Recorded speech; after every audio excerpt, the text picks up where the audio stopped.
찬양을 들으면서 마음이 이렇게 엄숙해지네요. 이어서 오늘 설교의 제목은 파괴적 분노에서 벗어나는 8단계입니다. 어떤 분들은 오늘 설교를 들으니까 난 분노가 많은 사람인데 좀 내게 도움이 될 것 같다 이렇게 기대하시는 혹시 그런 분도 계실 수 있을 것 같은데요. 아니면 어떤 분은 벌써부터 걱정을 하시더라고요. 어떻게 8단계까지 다 하시려고 그래요. 오늘 안수집사 헌신 예배도 있고 제수요일인데 너무 길 것 같은데 4단계까지 하고 다음 주에 이러는 거 아니에요? 이렇게 하시는 분도 계셨는데 어쨌든 오늘 최선을 다해서 이제 분노에 대해서 성경적으로 어떤 교훈을 가르치고 있는가 좀 같이 나눈 다음에 마지막에 8단계 이 적용 부분을 짧게 나누도록 하겠습니다. 사람마다 뭐 다르겠지만요. 저는 개인적으로 분노하면은 성경에서 우리 예수님이 이 성전을 청결히 정화시키시는 이 장면이 떠오릅니다. 요한복음 2장이죠. 그렇게 순전하신 우리 예수님이, 어린아이에게 그렇게 친절하셨던 예수님이 막 성전을 뒤엎으시고 분노하시고 그 장사치들에게 맹렬한 노를 바라셨던 그 장면이 바로 오늘 우리가 읽은 본문입니다. 13절 한번 보시죠. 유대인의 유월절이 가까운지라 예수께서 예루살렘으로 올라가셨더니. 유대인들은 6월절이 되면 그 성전이 있는 예루살렘으로 모여서 이제 제사를 드리고 이제 모여서 모임을 가졌지 않습니까? 그래서 이제 이 예수님께서도 그 규례를 따라서 풍습을 따라서 이제 예루살렘으로 올라가셨는데 오늘 요한복음 2장에 있는 내용이 이제 나중에 마태복음 21장이나 마가복음 11장 그쪽에 누가복음 19장 이 내용들과 동일한 사건이다 이렇게 말씀하신 분도 계시고요. 어떤 주석가들은 그 마태, 마가, 누가에 있는 그 십자가를 지시기 전 성전을 청결히 하신 사건과 다른 이 요한복음은 그보다 먼저 있었던 1차 성전 정화 사건이다 이렇게 말씀하시는 분들도 계십니다. 후자의 의견이 조금 더 지배적입니다. 자, 어쨌든 성전에 들어가셔서 예수님께서 무엇을 하셨는가? 14절에 보니까요. 성전 안에서 소와 양과 비둘기 파는 사람들과 돈 바꾸는 사람들이 앉아있는 것을 보시고 이 소와 양과 비둘기를 왜 팔았겠습니까? 왜 돈을 바꾸는 사람들이 있었겠습니까? 아마도 제사를 드리는데 멀리서 왔기 때문에 원근 각지에서 오다 보면 제물을 준비하기 힘들었겠죠. 또 당시에는 로마 제국의 그 통치가 있었기 때문에 화폐가 두 가지 종류가 있었습니다. 유대인의 화폐와 로마의 화폐가 있었는데 그것을 환전하는 거죠. 로마의 동전을 이제 유대 성전세로 내는 세겔로 바꾸는 그런 환전상이 있었다는 것이죠. 다시 말해서 이 환전상이나 그 재물을 파는 사람들은 어떤 거룩과 하나님의 영광을 바라보기보다는 그 예배를 드리러 오는 유월절로 모이는 사람들로부터 어떤 부당한 이득을 취하려는 환전을 하면서 어떤 이익을 챙기거나 재물을 팔면서 그것을 인하여 하나님의 그 교회를 하나님의 나라의 집인 성전을 자신들의 도구로 사용하였던 것이죠. 15절 계속 보시죠. 예수님께서 노끈으로 채찍을 만드사 양이나 소를 다 성전에서 내쫓으시고 돈 바꾸는 사람들의 돈을 쏟으시며 상을 엎으시고 비둘기 파는 사람들에게 이르시되 이것을 여기서 가져가라. 내 아버지 집으로 장사하는 집을 만들지 말라. 재미있는 것은 15절에 보니까 소와 양은 다 성전에서 내쫓으시고 채찍으로 때리시고 막 가라 이렇게 하셨는데 비둘기 파는 사람들한테는 좀 약간 친절하게 이거 가져가라. 비둘기 날아가면 안 되잖아요. 그러니까 비둘기는 가져가라. 소와 양들을 막 내쫓으셨다는 거죠. 예수님이 이렇게 거룩한 분노, 의분을 하시는 중에서도 이렇게 친절하셨던 분이었구나. 자세히 보니까 그런 면이 보이더라고요. 여기서 핵심은 뭐냐?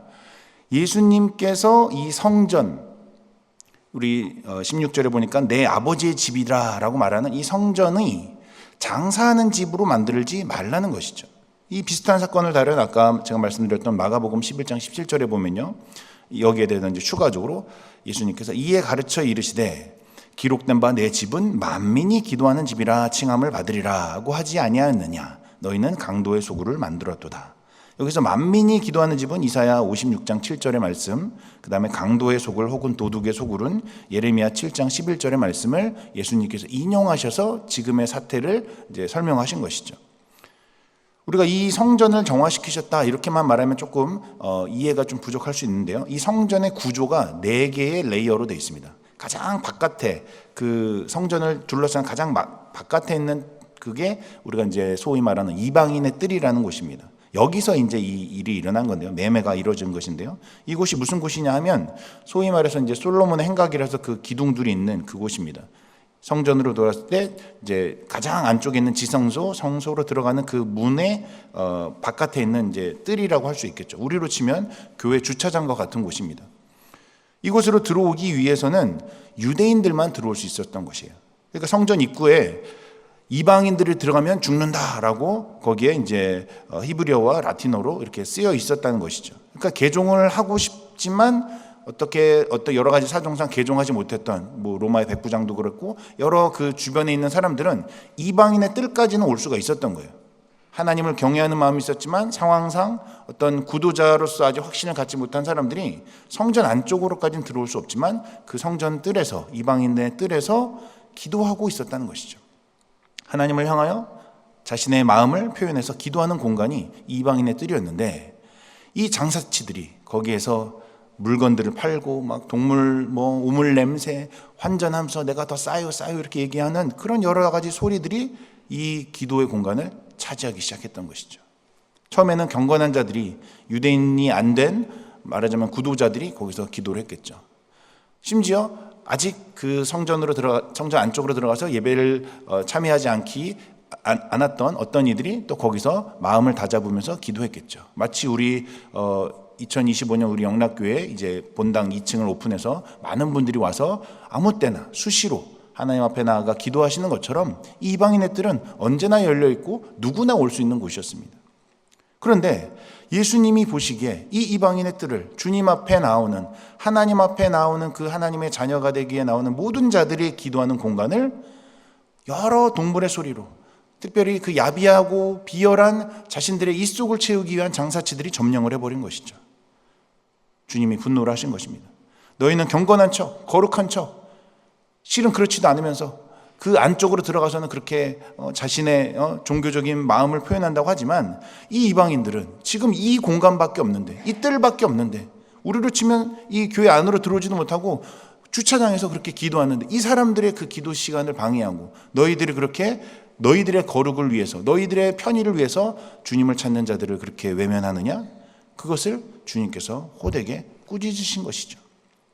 어린아이들이 내게 오는 것을 금하지 말라. 또는 수고하고 무거운 짐진 자들아 다 내게로 오라. 그렇게 친절하게 말씀하셨던 주님이 바로 여기에서도 그 약자들을 향해 주님을 향해 나오는 믿음이 약한 자들을 향해 하나님을 찾는 간절한 자들을 향해 그 분노를 거룩함으로 표현하신 것입니다. 17절에 보니까요. 제자들이 성경 말씀에 주의 전을 사모하는 열심이 나를 삼키리라 한 것을 기억하더라. 이 말씀도 역시 시편에 있는 말씀, 구약의 말씀을 인용한 건데요. 이제 다윗의 고백입니다. 다윗이 이제 당시 사람들이 흔히 쓰던 말을 여기서 이제 빗대어서 말한 것인데요. 시편 69편 9절에 말한 이 말씀은 타락한 주류 세력에 분노한 그 주님의 거룩과 성결을 위한 열심이 결국은 예수님의 이 사건 이후에 그 종교 지도자들로부터 미움을 받아서 아마도 그 입속을 챙기는 한패였겠죠. 그것으로 인하여 예수님이 소위 말해 찍혀서 주님을 향한 그 거룩하고 하나님의 마음을 품는 그 순수한 열심이 오히려 예수님을 죽게 하게 되는, 이 본문의 말씀을 표현하면 그 주의 전을 사모하는 열심이 나를 삼키리라 한 말씀이 이루어지게 되는 결정적인 사건이었다는 것입니다. 자신들의 밥그릇을 빼앗아가는 그 예수라는 자가 눈에 가시였던 것이죠. 결국은 예수님이 이 일을 계기로 해요 죽음을 맞게 되는 것이고, 오늘 우리가 이제 부활절까지 이제 40일 사순절이라고 하지 않습니까?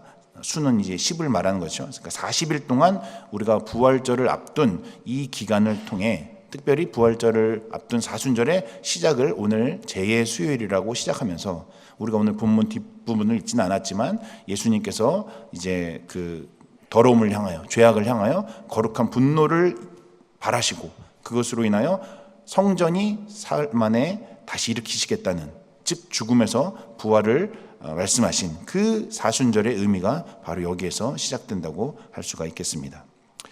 자, 그렇다면 이 예수님의 분노가 우리의 분노 혹은 우리가 흔히 겪게 되는 성경에 있는 여러 분노와 같은 분노인가? 우리는 성경에서 말하는 분노에 대해서 어떤 관점을 가져야 되는가? 오늘 한번 조금 더 자세히 살펴보려고 합니다.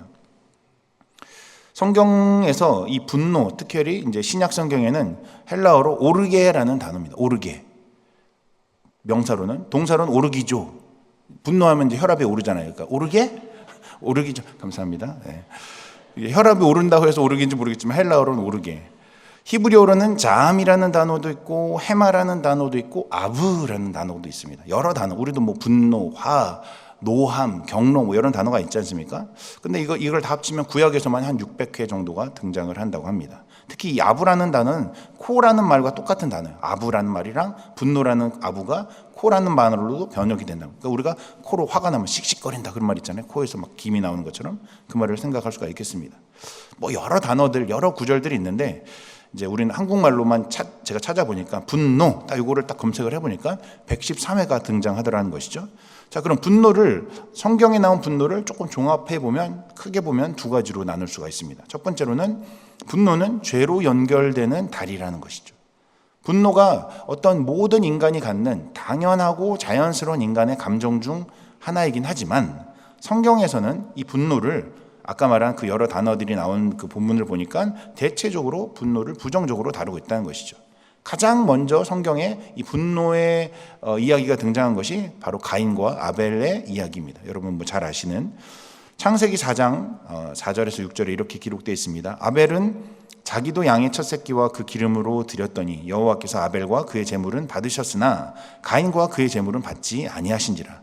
가인이 몹시 분하였다는 말이 여기 나온 거죠. 안색이 변하여 코에서 기가 막 나오면서 혈압이 막 오르면서 여호와께서 가인에게 이르시되 내가 분하여함은 어찌 됨이냐 안색이 변함은 어찌 됨이냐. 하나님에게까지 그 동생을 향하여 질투하는 시기하는 마음이 하나님에게까지 분한 마음이 표현이 되는 것이죠.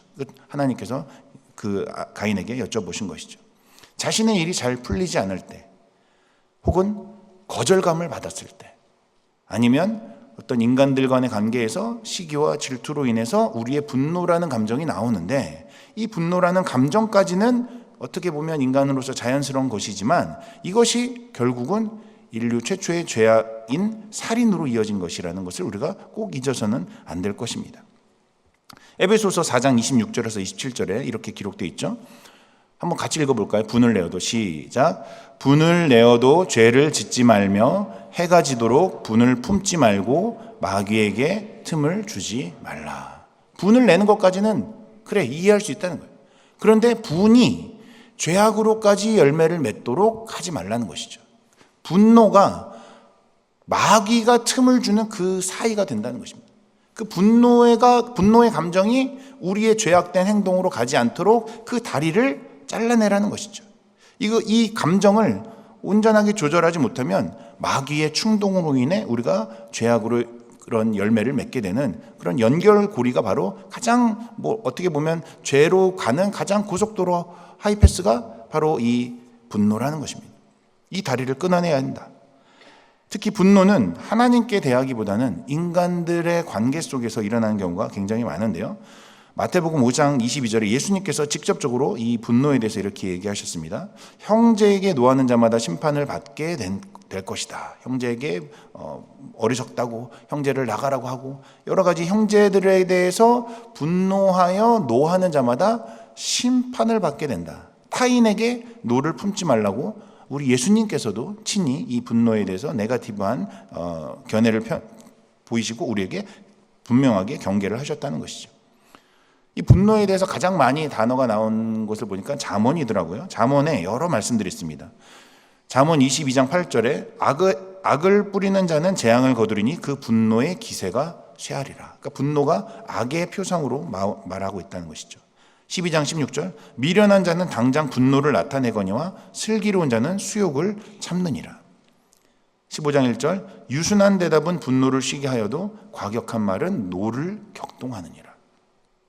27장 3절 돌은 무겁고 모래도 가볍지 아니한데 미련한 자의 분노는 이 돌보다 모래보다 무겁다는 것이죠. 이 분노, 화가 미련한 자의 표상이고 죄악으로 가는 고속도로다. 이것을 잘 조절하지 않은 자가 바로 성경이 말하는 미련한 자요, 성경이 말하는 죄악을 행하는 자라는 것입니다. 결정적으로 오늘 안수집사 헌신 예배 아닙니까? 저도 그렇고 우리 중년 남성들이 이 분노가 많아요. 아내에 대해서도 자녀에 대해서도 본인들은 좋은 말, 바른 말을 한다고 하지만 분노로 하는 일들이 굉장히 많다는 것이죠. 동의를 안 하시는 표정으로 저를 쳐다보시는데 제가 증거를 보여드리겠습니다. 잠언 6장 34절 한번 같이 읽어봅시다. 우리 안수집사 한번 읽어볼까요? 시작. 남편이 투기로 분노하여 원수 갚는 날에 용서하지 아니하고. 이 앞에는 이제 음녀, 이제 그 간음하는 여인 얘기가 나오거든요. 잠언에서 남편들이 주로 투기하면서 분노하여서 이 원수 갚는 그날에 용서받지 못할 죄를 쌓고 있다는 것이죠. 앞에도 물론 여인들의 죄가 나옵니다. 여인과 간음한 자, 뭐 무지한 자, 뭐 쭉 나오는데 남편들, 이 남성들이 투기함으로 분노하는 일들이 많은데 이거 용서받지 못한다는 것이죠. 디모데전서 2장 8절 또 있습니다. 아직 안심하지 마십시오. 안수집사들을 향해서 주신 말씀. 우리 한번 다 같이 읽어볼까요? 시작. 그러므로 각 처에서 남자들이 분노와 다툼이 없이 거룩한 손을 들어 기도하기를 원하노라. 아멘. 맞습니다. 죄송합니다. 저도 남자니까 이렇게 말을 해도 괜찮을 것 같은데 남자랍시고 툭하면 화내고 막 무게 잡고 분노하면서 이렇게 분위기 잡는 일을 이거 하지 말고 믿는 자들이요. 디모데전서에서 우리 바울 사도를 통해 하나님께서 주신 말씀이 뭡니까? 거룩한 손을 들어서 기도하고 나의 감정을 선한 것으로 표현하는 것에 부끄러워하지 말라는 것입니다. 분노하고 무게 잡고 다툼하고 이런 것은 우리에게 요구하시는 하나님의 명령이 아닌 것입니다. 누구보다도 앞장서서 거룩한 손을 들어 기도하고 찬양하는 우리 안수집사의 되시기를 축원합니다. 축원합니다. 아멘. 네. 모두에게 해당되는 말씀입니다. 남성들만이 아니라 여성들도 모든 믿는 자가 거룩한 손을 들고 하나님 앞에 찬양하고 우리의 염치와 체면을 내려놓고 선한 마음으로 온순한 마음으로 주님 앞에 나아가는 것이 필요하다는 것이죠. 대체적으로 부정적인 성경의 표현들이 있지만 긍정적인 분노의 이야기도 있습니다. 한글 성경에 아까 제가 이제 113회 정도가 이제 분노가 나온다고 했는데요. 107회 정도가 구약에 기록되어 있는데요. 그 107회의 대부분은 어떻게 보면 의로운 분노, 선한 분노라고 할 수 있는 하나님 편에서의 분노에 대한 기록입니다. 대부분은 이제 죄악이나 죄인을 향하여 하나님께서 분노하시고 진노하시고 어떻게 보면 심판하신다는 이야기죠. 예레미야 10장 10절에 보면요. 오직 여호와는 참 하나님이시요 살아계신 하나님이시요 영원한 왕이시라. 그 진노하심에 땅이 진동하며 그 분노하심을 이방이 능히 당하지 못하느니라. 영원하신 왕 하나님에 대하여 반대하는 자들, 이방의 그 우상 숭배자들이 하나님의 분노를 당하지 못한다는 것이죠.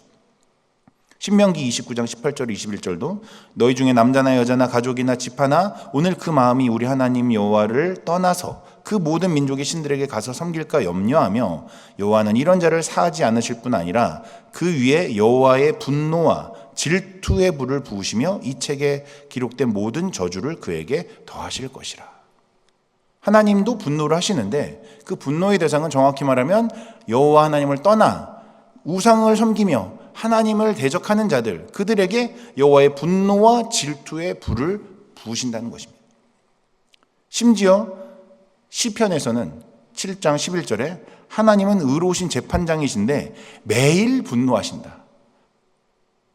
매일 분노하시는 분이라는 것. 매일 공의를 찾으신다는 것이죠. 결과적으로 오금이 저릴 정도로 성경에 아주 많은 그 구절에서 이 죄악에 대하여 서릿발이 서 있는 그 여호와 하나님의 분노와 심판의 메시지가 특히 구약 성경에 가득하다는 것입니다. 특별히 예언서라고 말하는 이제 선지서들에 보면 다들 죄악된 자들을 향하여 하나님의 분노를 이야기하고 있다는 것입니다. 그리고 그 하나님의 분노는 반드시 피할 길을 만들어 놓으셨는데요. 그것은 주님 앞에 다시 돌아와서 회개하는 자들에게 주시는 하나님의 말씀인 것입니다. 스바냐 2장 3절에 보면요, 여호와의 규례를 지키는 세상의 모든 겸손한 자들아, 너희는 여호와를 찾으며 공의와 겸손을 구하라. 너희가 혹시 여호와의 분노의 날에 숨김을 얻으리라. 겸손하게 주님 앞에 나와 공의로운 주님 앞에 겸손하게 회개하는 자들을 하나님이 숨기고 피할 길을 열어주신다는 말씀입니다. 한 가지로 더 추가로 말씀드리면, 오늘 주제에서 조금 깊이 들어가면 이 하나님의 거룩한 분노, 의로운 이 분노는 우리 죄악을 짓는 자들을 향해서만 나오는 것이 아니라 이 땅에 있는 사회적인 정의 혹은 성경적인 가치인 공의를 실현하는 데도 필요하다고 말씀을 하십니다. 예를 들면 야고보서 1장 20절에서 27절, 사람이 성내는 것이 하나님의 의를 이루지 못함이라. 화내는 것은 아까 말씀드린 것처럼 하나님께서 원하시는 것이 아니다. 그러므로 모든 더러운 것과 엄치는 악을 내버리고 너희 영혼을 능히 구원할 바 마음에 심어진 말씀을 온유함으로 받으라. 성내는 것보다 하나님의 성품으로 온유함이 우리에게 적합하다는 것이죠. 그러나 온유한 척하면서 26절에 보면 누구든지 스스로 경건하다 생각하며 자기 혀를 재갈 물리지 아니하고 자기 마음을 속이면 이 사람의 경건은 헛것이라. 하나님 아버지 앞에서 정결하고 더러움이 없는 경건은 고아와 과부를 그 환난 중에 돌보고 또 자기를 지켜 세속에 물지 아니하는 그것이니라. 율법의 완성 혹은 참된 경건, 더러움이 없는 그 경건은 무엇인가? 나의 감정과 나의 성질대로 분노하고 성을 내는 것이 아니라, 혹은 이 세상의 법칙들, 약육강식이든 적자생존이든 그 세상의 원리를 따라 사는 것이 아니라 고아와 과부를 돌아보며 이웃을 향하여 온유함으로 세상에 무너진 공평과 정의를 세우는 삶, 그것이 바로 주님이 바라시는 의로운 혹은 거룩한 분노인 것이죠. 우리가 그렇게 살아야 한다는 것입니다. 악에 대하여, 부조리에 대하여 세상의 악한 모습들을 우리가 좌시해서는 안 된다는 것이죠. 자, 그러면 이것을 종합해서 하나님의 편에서의 거룩하고 의로운 분노가 있고 우리가 죄로 연결되는 그런 분노가 있다면 이것이 상담 심리학에서도 비슷하게 이런 두 가지 구분을 하고 있다는 것입니다. 첫 번째로는 인간적으로 분을 품어서 죄로 이어지는, 우리 편에서 말하는 그 연약함의 결정체인 분노, 이것을 이제 심리 상담학에서는 파괴적인 분노, destructive anger라고 합니다. 예수님을 안 믿는 사람들도 이걸 안다는 거예요. 또 무조건 참고 사귀는 것이 능사가 아니라, 이거는 이제 성경적이진 않지만 어떤 면에서 조금 그 분노를 표출해서 건강하게 해소하는 것, 이걸 우리 편으로 말하면 공명하고 정의로운 일에 바르게 표출하는 그 분노, 의분이라고 할 수 있겠죠. 예를 들면 아까 말씀드린 죄인에 대하여 혹은 나의 죄악에 대하여 진노하시는 하나님의 분노나 사회적인 약자나 핍박, 탄압, 불합리에 대하여 우리가 행동하는 것, 이런 것을 건설적인 분노, constructive anger라고 합니다. 이 두 가지로 나눌 수 있는데 우리는 파괴적인 분노를 벗어나서 건설적인 분노 혹은 의로운 분노로 나아가야 한다는 것입니다. 그런 의미에서 제가 오늘 또 책 장사는 아니지만 책 소개를 좀 하려 왔습니다. 왜냐하면 이 설교로 다 담아내지 못하고 궁금한 내용이 있으실 것 같아서. 첫 번째로는 데이비드 폴리슨이라고 이제 심리 상담학자인데요. 이 악한 분노, 선한 분노, 분노가 이제 방금 말한 두 가지 종류가 있다고 그랬잖아요. 여기에 대한 어떤 성경적인 가르침과 우리가 어떻게 행동을 해야 되는가, 좀 이따 제가 말씀드릴 그 분노에서 벗어나는 8단계도 여기 나온 내용입니다. 굉장히 좋은 책이고, 제가 물론 제가 이 분야의 전문가는 아니지만 분노에 관한 책 중에 가장 핵심적이고 명쾌한 가르침을 주는 책이 아닌가 이렇게 생각을 합니다. 한번 꼭 읽어보시기를, 혹시 내가 분노가 많다 혹은 우리 남편이 분노가 많다 선물을 해주셔도 괜찮을 것 같습니다. 두 번째로는 스위스의 의사이자 목회 3당학자인 폴 트루니에라는 분이 계신데요. 그분이 쓰신 고통보다 깊은, 우리가 고통이 너무 깊어지면 결국은 주변 사람들과 하나님에 대해서 우리가 짜증과 분노와 폭발을 하게 된다. 그때 우리가 어떻게 이 나의 고통을 다룰 수 있는가. 그래서 이 안에서 이제 한 챕터가 6장이 분노에 대한 건데 굉장히 좋은 통찰력을 주고 있습니다. 고통보다 깊은. 그리고 마지막으로는 이 두 책보다는 조금 가벼운 책인데요. 헨리 클라우드와 존 타운샌드의, 여러분 아마 읽어보신 분도 많이 계실 텐데, 노라고 말할 줄 아는 그리스도인. 그리스도인이라고 다 억셉하고 다 그냥 괜찮다고 하는 것이 아니라 분명하게 노라고 말할 수 있는, 상황이 아닐 때는 아니라고 말할 줄 아는 그리스도인이 되어야 된다.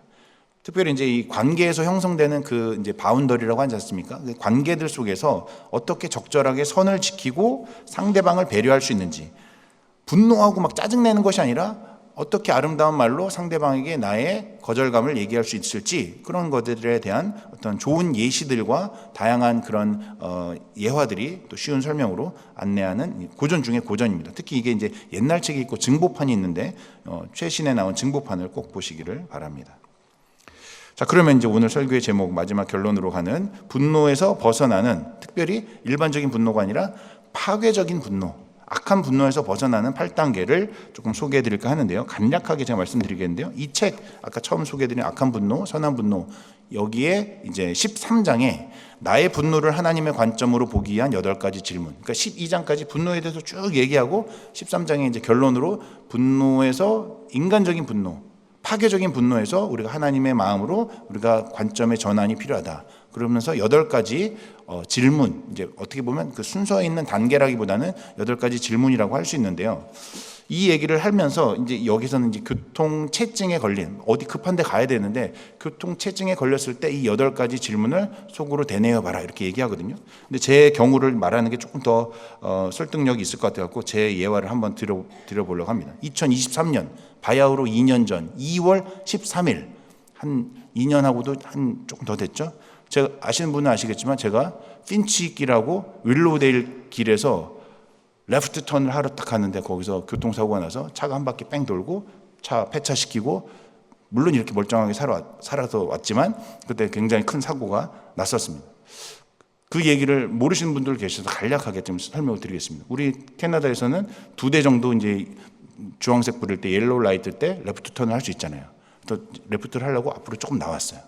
윌로우데일과 그 핀치길 굉장히 작거든요. 아시는 분은 아시겠지만 거기 나와 있는데 앞에서 주황색 불인데 차가 막 오더니 멈추겠지 했는데 한 대가 멈췄어요.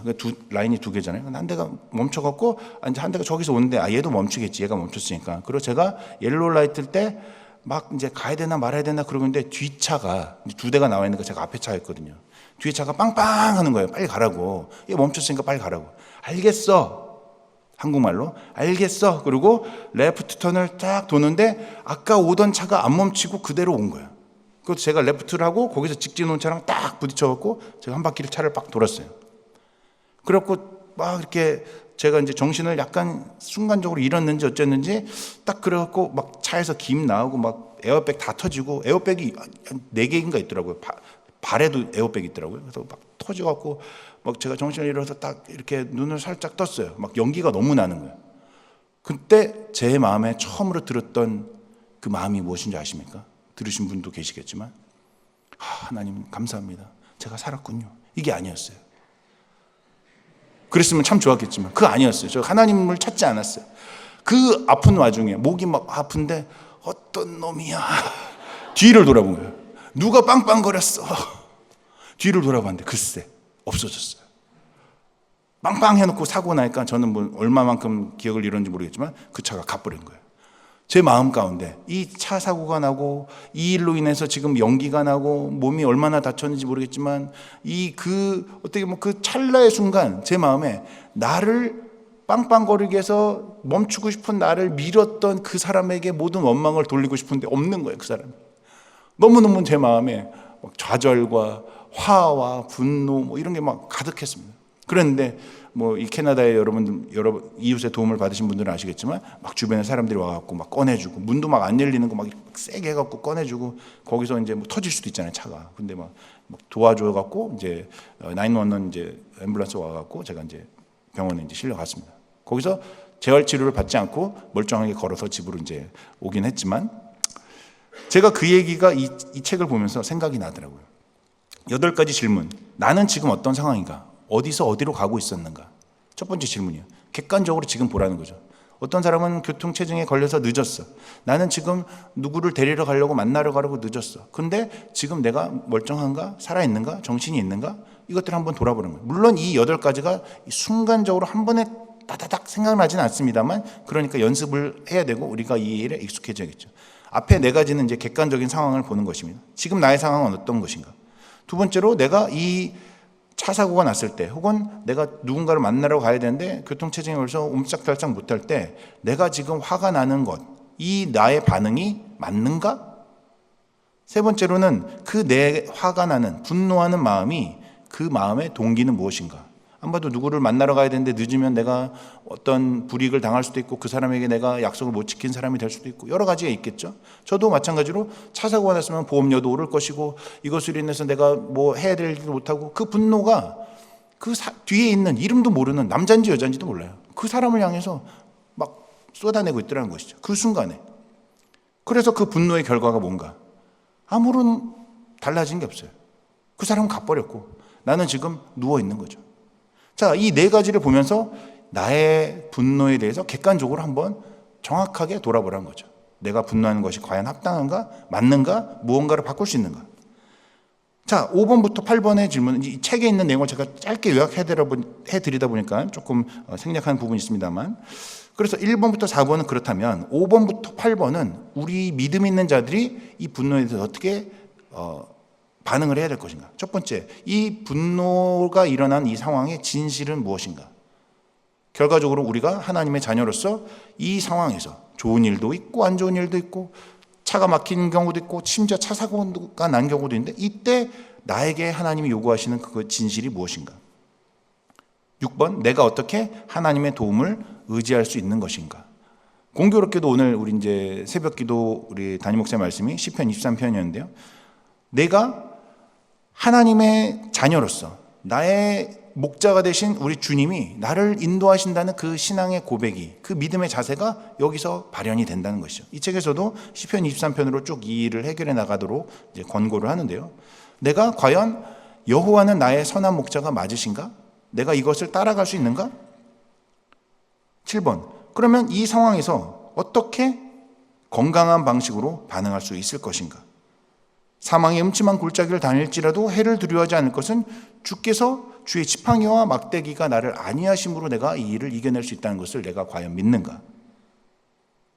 마지막으로 그것을 내가 믿는다면 그것으로 순종한 결과는 무엇인가? 분노의 순간, 누군가에게 내 화를 쏟아내고 싶은 순간, 날이 선 말로 다른 사람의 마음을 후벼파는 말을 하고 싶은 그때 이 객관적인 상황이 결코 변화될 것이 없고 내가 그것을 함으로써 하나님의 자녀로 어떤 득도 얻을 수 없다면 시편 23편에 있는 것처럼 나의 평생에 주님의 선하심과 인자하심이 정녕 나를 따른다고 했는데 내가 이 순간에 분노하고 누군가의 마음에 상처를 주기보다 주님의 신원하신 것을 의지하며 여호와의 집에 영원히 거하는 주님의 어린 양으로 지내는 것이 과연 합당한 것이 아닌가 한번 돌아볼 수 있다는 것이죠. 그것이 믿음 있는 자가 순종으로 분노를 이겨내는 방법이라는 것입니다. 어떤 분들은 어떻게 그걸로 이겨낸다는 것입니까? 혹은 8가지 질문 언제 그걸 다 생각한다는 것입니까? 그래서 그 찰나의 순간에 이걸 다 기억하고 다 반응할 수 없기 때문에 우리가 평소에 훈련을 해야 되는 것이죠. 믿음의 훈련, 영성 훈련을 해야 되는 것입니다. 그런 의미에서 이번 주말에 철로 영성 수련회가 있는데요. 좋은 기회가 될 줄 믿고 혹시 이번에 참여하시지 못하신 분들은 이번 여름에 크리스찬 성품과 미덕, 가을에 있을 죄와 유혹, 죽음에 이르는 7가지 죄에 한번 참여해 보시길 바랍니다. 멀쩡할 때 평상시에 우리가 우리의 믿음을 더 날카롭게 갈고 닦아서 하나님의 자녀로 살아갈 줄 아는 연습 혹은 그 실력을 키우는 것이 중요하다는 것입니다. 결론을 맺겠습니다. 성경의 가르침은 물론이고 이 인문학 혹은 정신분석학에서도 분노를 옳게 여기지 않습니다. 그 프로이트라는 사람도 분노를 내가 독을 마시고 마치 남이 죽기를 기다리는 것과 같다 이렇게 얘기했다고 합니다. 독을 내가 마셨는데 독을 마셔놓고 내가 분을 막 내고 있는데 남이 죽기를 막 쳐다본다는 거죠. 어리석은 자죠. 잠언에 나온 많은 말씀처럼 분노를 내는 나에게 결코 상황이 바뀌는 것은 전혀 없다는 것입니다. 혹시 우리가 가족들에게 특별히 가까운 사람들에게 더 그런 날이선 말들을 많이 하지 않습니까? 마치 내가 예수님인 것처럼 성전을 뒤엎는 것처럼 내가 굉장히 의로운 분노를 하는 것처럼 그렇게 착각하고 있지는 않은지 아까 그 8개 질문으로 객관적인 4가지 또 믿음으로 보는 4가지 눈으로 우리의 분노, 우리의 상태를 한번 돌아봤으면 좋겠습니다. 제발 자기 합리화를 좀 안 했으면 좋겠어요. 저를 포함해서 우리 모두에게 해당되는 말씀입니다. 나는 의로운 분노야. 나는 건설적인 분노야. 나는 할 말은 한다고. 그게 과연 우리 상황을 바꿀 수가 있고 하나님이 원하시는 것인지 객관적으로 생각하며 돌아봐야 한다는 것입니다. 그런 의미에서 아까 말씀드린 그 나의 분노를 하나님의 관점으로, 오늘 제목으로 치면 파괴적 분노를 벗어나는 그 8가지 그 훈련이 계속적으로 평소에 일어나고 어느 순간 내가 헐크처럼 막 폭발하고 싶을 때 이 말씀이 내 마음에 생각이 난다는 것이죠. 시편 23편이 생각이 난다는 것이죠. 오늘 우리가 아까 불렀던 찬양도 마찬가지입니다. 나의 만족과 유익을 위해 가지려 했던 세상 일들. 결국은 우리가 세상에 욕심을 내고 사람들에게 잘 보이기 싶어서 또 나의 일이 잘 풀리지 않은 것이 나에게 분노로 쌓아온 모든 것은 세상에 문제가 있다는 것이죠. 그것을 내가 갖지 못했을 때 생기는 그 감정이 죄악으로까지 이어진다는 것이죠. 그런데 오늘 찬양을 보면 이젠 모두 다 해로 여기고 주님을 위해 그 세상 일들을 다 버리네. 왜냐? 내 안에 가장 귀한 것은 나의 참된 목자 되신 주님을 알미라. 모든 것이 되시는 주님의 의와 기쁨으로 주님을 사랑합니다. 우리가 분노가 치밀어 오를 때 불러야 할 찬양이며 암송해야 될 말씀들이 아닌가 생각합니다. 바라기는 오늘 이 말씀들을 들으시는 여러분, 또 저희가 분노의 순간 우리를 다스리시고 이끌어 가시는 참된 목자 되신 우리 예수님을 바라보면서 파괴적인 분노가 아니라 주님 안에서 거룩한 분노로 온순함으로 이 일들을 해결할 줄 아는 저와 여러분들이 다 되시기를 주님의 이름으로 축원합니다.